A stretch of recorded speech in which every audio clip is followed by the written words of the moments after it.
लगातार हम सीटेट अभ्यर्थियों से बातचीत कर रहे हैं और उनके मुद्दों को लेकर के चर्चा कर रहे हैं। जहां हाईकोर्ट ये पहुंच गए हैं 26,000 शिक्षकों की बहाली के को लेकर के स्टे लगाने के लिए सीधे वहां पर उनकी बातचीत हुई और कई अन्य मुद्दों पर हम लोगों ने बात की है। लेकिन इनके मुद्दों को लेकर के जब हम लोग विधायकों से बातचीत कर रहे हैं तो उनका क्या कुछ कहना है, उन तमाम चीज़ों पर हम लोग इनसे आज बातचीत करेंगे। सरयू राय से हम लोगों की बात हुई कि क्या कुछ कहिएगा, उनका क्या मानना है, सीटेट को मौका मिलना चाहिए नहीं मिलना चाहिए, तमाम चीज़ें उनसे सवाल जवाब पूछे जा रहे हैं। तो कुछ कमेंट्स लोगों के भी आ रहे हैं कि उनका कहना है कि बाहरियों को जगह मिल जाएगी। कमेंटर्स जो है वो लोग ये भी सवाल पूछ रहे हैं, तो उसको लेकर क्या कहिए? देखिए, ये कहीं न कहीं ईगो क्लैश का बात था। जब हम लोग लगातार मांग कर रहे थे सरकार से और अपने बड़े भाई जो है अभी जो टेट क्वालिफाई किए उनसे भी हम लोग बोले, मतलब उनके माध्यम से भी जब हम लोग देखे तो वो लोग लगातार विरोध ही कर रहे थे। हम लोग तो पहले यही ना कह रहे थे कि टेट का परीक्षा करवा लीजिए झारखंड में। लेकिन टेट का परीक्षा जब जब हम लोग मांग किए, जब जब मुख्यमंत्री भी हम लोग मिले थे तो उन्होंने सकारात्मक आश्वासन दिया था। अगले ही दिन जाके कुछ लोगों ने विरोध किया। तो कहीं ना कहीं ये जो ईगो क्लैश हुआ, ईगो प्रॉब्लम हुआ, जो लोग नहीं चाहते थे, आज उसके चलते हम लोग जो सीटेट उत्तीर्ण अभ्यर्थी हैं कहीं ना कहीं हम लोग मांग करना स्टार्ट कर दिए कि आप जब राज्य में टेट का एग्जाम नहीं ले रहे हैं तो सीटेट उत्तीर्ण अभ्यर्थियों को मौका दीजिए इसमें। और ऐसा प्रोविजन है एनसीटी में कि अगर state government, if state government would not able to conduct TET every year then he may consider TET conduct by the central government.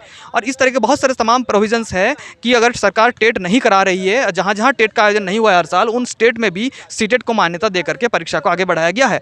तो हम लोग कह रहे हैं कि अगर आज कल के डेट में अगर सीटेट को मान्यता नहीं देना चाहते थे तो कहीं ना कहीं टेट अभी तक करवा लेना चाहिए था ना। अभी तक 7-8 साल समय बीत गया। अब जब आप विज्ञापन निकाल दिए उसके बाद आप बोल रहे हैं कि जब 24,000 का नया वैकेंसी आएगा उससे पहले हम टेट कराएंगे, तो कहीं ना कहीं इसमें जो है हम लोग को दाल में काला लग रहा है कि आप लोग का हम लोग को मौका देने का विचार नहीं है। आप जो बाहरी वितरक है ना खाली ऊपर से बोल रहे हैं। आप चाहते हैं कि केवल जो बच्चे पहले से क्वालिफाई किए हैं उन्हीं को मौका दें और इनको छाड़ दिया जाए। लेकिन ये कहीं से भी जो है न्याय नहीं होगा कि उन बच्चों को यहाँ से हटा दिया जाए जो बच्चे जो है ऑलरेडी जो है यहाँ पर लगातार प्रयासरत हैं और टेट उत्तीर्ण कर गए इस बीच। और हम लोगों को जब बैठने का मौका ही नहीं मिला तब जाके हम लोग जो है केंद्रीय स्तर की शिक्षक पात्रता परीक्षा सीटेट को उत्तीर्ण किए, क्योंकि वो परीक्षा हर साल होती है और कई साल में 2-2 बार भी होती है। और अभी जो टीचर का बहाली बिहार में निकाला गया है 1,70,000 टीचर बहाल निकाला गया, उसमें भी हम लोग को मौका है, मतलब सीटेट उत्तीर्ण अभ्यर्थियों को। तो हम लोग बैठेंगे और राज्य के भी वहाँ पर बच्चे बैठ सकते हैं। तो कहीं ना कहीं झारखंड में जब टेट की परीक्षा आयोजित हो ही नहीं रही है तो हम लोग एक लगातार डिमांड किए और अभी भी हम लोगों ने कहा है कि आप टेट की परीक्षा आयोजित करवा लीजिए जो वैकेंसी निकाले उससे पहले। लेकिन आप विज्ञापन निकाल दिए हैं। अब अगर आपको पहले विज्ञापन रद्द करना पड़ेगा, इसका मतलब आप टेट आयोजित करवाइएगा तो और समय भी काफ़ी लगेगा।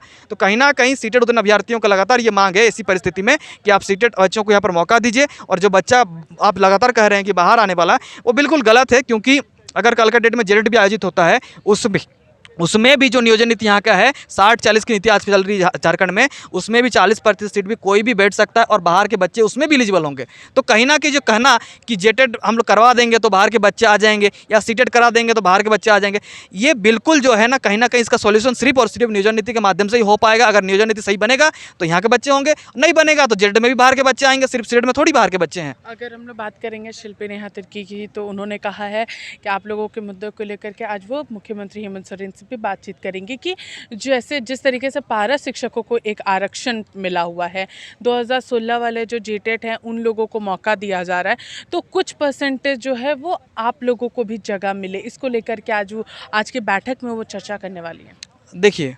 आरक्षण 50% ऑलरेडी दे दिया गया है, ठीक है। जो 26,000 टीचर का जो वैकेंसी निकल गया, 13,000 चले गए, अब बचा 13,000, उसमें भी और आरक्षण और आरक्षण और आरक्षण इस तरीके से चलते जाएगा। तो कहीं ना कहीं जो बहुत सारे बच्चे जो है हम लोग को जो सीट मिलना है, जो जनरल सीट होता है, वो किसके लिए आरक्षण देंगे? तो वो उनका कहना है कि जेटेट 2016 वाले जो अभ्यर्थी हैं उन लोगों को एक तरीके से मौका इसमें मिल रहा है, आप लोगों को नहीं मिल रहा है, तो उसमें सीटेट अभ्यर्थियों को थोड़ी जगह वहाँ पर मिले, इसके लिए वो बात करेंगे। उनका कहना ये है कि आप लोगों के लिए वो वहाँ पर कुछ जगह जो है वो रिजर्व किया जाए सीटेट अभ्यर्थियों के लिए।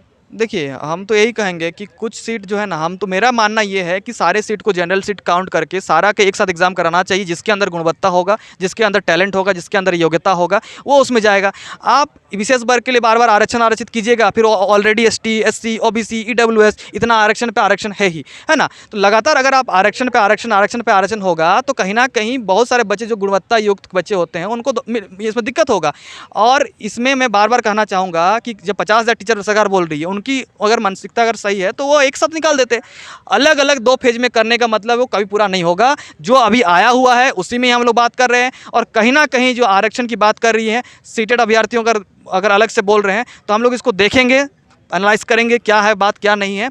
लेकिन फिलहाल हम लोग का यही मानना है कि 50,000 टीचर की अगर वो सरकार एक साथ बहाली करवा देती सबको एक साथ निकाल के, और चूँकि टीचर का जो पोस्ट होता है वो बहुत ही सम्मानजनक पोस्ट होता है, उस पर गुणवत्ता का ख्याल बिल्कुल रखा जाना चाहिए। और एक टीचर जो होता है वो राष्ट्र का निर्माता होता है, उसके अंदर जो है बुद्धि विवेकशील जो होता है उसका काम होना चाहिए। उसके अलावा एक टीचर जो है बच्चों का जो है वो शुरू से लेकर के प्राइमरी लेवल के बच्चों को पढ़ाना है, 6 to 8 लेवल के बच्चों को पढ़ाना है, तो कहीं ना कहीं वहाँ अच्छे शिक्षक आना चाहिए, गुणवत्ता युक्त शिक्षक आना चाहिए। इसीलिए टैलेंट का इसमें बहुत ज़्यादा इसमें जो उसको उनको ध्यान रखते हुए सिलेबस भी उसी हिसाब से डिजाइन करना चाहिए, और जो है आरक्षण का जो लगातार बात हो रहा है उस पर भी उनको जो है सोच समझ कर नीति बनानी चाहिए। आप नियोजन नीति की बात कर रहे हैं, तो यहाँ पर सरकार की ओर से फैसला लिया गया है कि इस मानसून सत्र में जो 1932 खतियान आधारित स्थानीय नीति थी, यानी कि जो पहले स्थानीय नीति स्पष्ट होगी तब जाकर के नियोजन नीति स्पष्ट हो पाएगी, जो आप लोग लगातार बात कर रहे थे, उसको लेकर के कहा गया है कि मानसून सत्र में विधेयक एक बार फिर से लाया जाएगा, उसे पास कर राज्यपाल के पास भेजा जाएगा ताकि स्थानीय नीति यहाँ पर परिभाषित हो सके। देखिए, राजनीतिक तरीके से अगर फैसले लिए जाएंगे जैसे कि लिया गया है अभी तक, आप देख रहे हैं कि कहीं ना कहीं जो कहा गया कि टेट उत्तीर्ण अभ्यर्थियों को पहले मौका दिया जाएगा,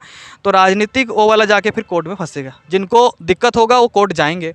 आरक्षण अगर जो संवैधानिक दायरों में अगर नहीं होगा तो फिर बच्चे फिर कोर्ट जाएंगे। तो इसीलिए मैंने कहा कि जो देखेंगे हम लोग क्या वो नियम बना रहे हैं आरक्षण पे ऊपर, या फिर मानसून सत्र में क्या उठ रहा है मुद्दा।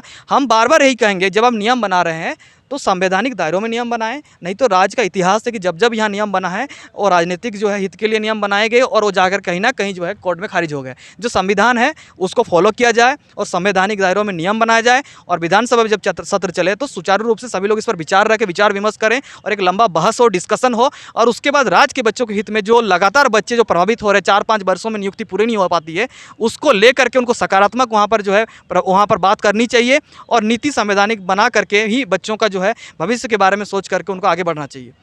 लंबा समय निकल गया है, हाई कोर्ट से भी जो डेट अब आया है वो सत्र खत्म होने के बाद है, तो क्या आप लोग कोर्ट का इंतज़ार करिएगा या फिर अपने मुद्दों को लेकर के झारखंड विधानसभा का घेराव करिएगा? देखिए, हम लोग कोर्ट का भी इंतज़ार करेंगे और आने वाले समय में हम लोग ये विधानसभा को घेराव भी करेंगे, स्टूडेंट सारे मिल के। लेकिन मेरा सरकार से एक आग्रह है कि 2016 के बाद अगर 2023 को देखें तो 7 साल गुजर गया। ये 7 सालों में अगर झारखंड सरकार एग्ज़ाम नहीं लेती है झारखंड टेट की, तो एनसीटी के अंतर्गत ये गाइडलाइन है कि अगर राज्य में किसी कारण से झारखंड टेट का एग्ज़ाम नहीं हुआ है तो वो सीटेट को बना देते। मेरा सरकार से ये आग्रह है कि अन्य राज्य ले रहे हैं, जैसे बिहार ले रहे हैं, उत्तर प्रदेश ले रहे हैं, तो राज्य में झारखंड सरकार को भी मौका देना चाहिए। हम लोग मांग करें कि हम लोग को बैठने का मौका दिया जाए। अगर हमारे अंदर गुणवत्ता होगा तो ही ना हम मेरिट में आ पाएंगे। इसलिए मांग करें क्योंकि हमको झारखंड टेट से वंचित रखा गया और मेरे पास सीटेट की डिग्री है। इसके कारण से हमको मजबूरन में झारखंड सरकार से आग्रह करना पड़ रहा है कि आप सीटेट वाले को शामिल कर लीजिए। सूरज जी, वही सवाल रहेगा, हाई कोर्ट का इंतज़ार करिएगा या फिर विधानसभा का घेराव? देखिए, चूँकि अभी माननीय उच्च न्यायालय में केस हमारा लगा हुआ है, तो हम लोग फिलहाल मीडिया के माध्यम से उनको अनुरोध भी कर रहे हैं कि जो विधानसभा सत्र चलेगा वहाँ पर आप हेल्दी डिस्कशन कीजिए और संवैधानिक दायरों में फैसला लीजिए। हमारा उनसे लगातार प्रयास रहेगा, बातचीत भी करेंगे, मिलेंगे, और न्यायालय में चूँकि मामला है तो हम लोग न्यायालय का भी जो है सम्मान करेंगे, उनके फैसले आने का भी हम लोग वेट करेंगे, और साथ ही जो घेराव के बारे में हम लोग फिलहाल विचार विमर्श करेंगे। तो हम लोगों ने यहाँ पर तमाम चीज़ों को लेकर चर्चा की, जिस तरीके से विधायकों से बात हो रही थी इन तमाम मुद्दों को लेकर के उस पर भी चर्चा की, और साथ ही साथ जो इनकी मांगे हैं उस पर भी हम लोगों ने चर्चा की है। जहाँ ये लोग हाई कोर्ट का अब इंतज़ार करेंगे लेकिन अपनी बातों को विधायकों तक पहुँचाने से पीछे नहीं हटेंगे, फिलहाल इनका यही कहना है। फिलहाल हमारे साथ इतना ही। सहयोगी विशाल के साथ मैं पूजा, लाइव इंडिया, रांची।